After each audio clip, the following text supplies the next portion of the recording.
අපි කියන්නේ නඩු අහන්න ඉක්මනින්. නඩු වලින් නිදහස් වුණොත් නිදහස් කරන්න. හැබැයි විශේෂ අධිකරණ බෑ. அரசியல் கைதிகளை விசேட நீதிமன்றம் அமைத்து விடுதலை செய்வதற்கு இடமளிக்க முடியாது என்றும் அவர்கள் மீதான விசாரணைகள் மேல் நீதிமன்றத்திலேயே நடத்தப்பட வேண்டும் என்றும் தேசப்பற்றுள்ள தேசிய இயக்கத்தின் செயலாளர் வசந்த பண்டார தெரிவித்தார். அத்துடன் சிறையில் இருக்கும் அரசியல் கைதிகளோடு கேபி மற்றும் கருணாவை ஒப்பிட முடியாது என்றும் கூறினார்.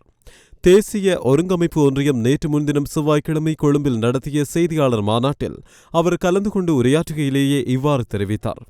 அவர் தொடர்ந்தும் கூறுகையில், මේ රටේ මහාධිකරණය තියෙනවා. ඒ මහාධිකරණයේ කාර්යක්ෂම නැත්නම් කාර්යක්ෂම කරන්න. அரசியல் கைதிகள் விடுதலை செய்யப்பட வேண்டும் என்பது சர்வதேசத்தின் நிகழ்ச்சி நிரலில் ஒன்றாகும்.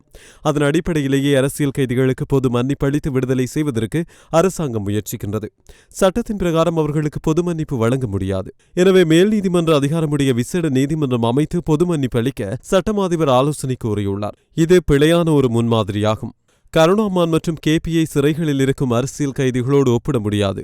ஏனென்றால் அவர்கள் தற்போது அரசாங்கத்தின் சாட்சியாளர்களாக மாறியுள்ளார்கள்.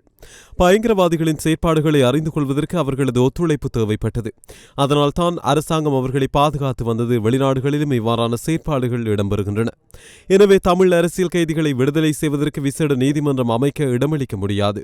மேல் நீதிமன்றின் செயற்பாடுகளை விஸ்தரிக்க அவர்களை விசாரிக்க வேண்டும். விசாரணையில் அவர்களுக்கு எதிராக சாட்சிகள் இல்லை என்றால் அவர்களை விடுவிப்பதில் எங்களுக்கு எந்த ஆட்சேபனையும் இல்லை என்றும் அவர் கூறினார்.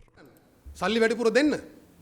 නඩුව අහලා නිවැරදි නම් නිදහස් කරන්න කිසි ප්‍රශ්නයක් නැහැ.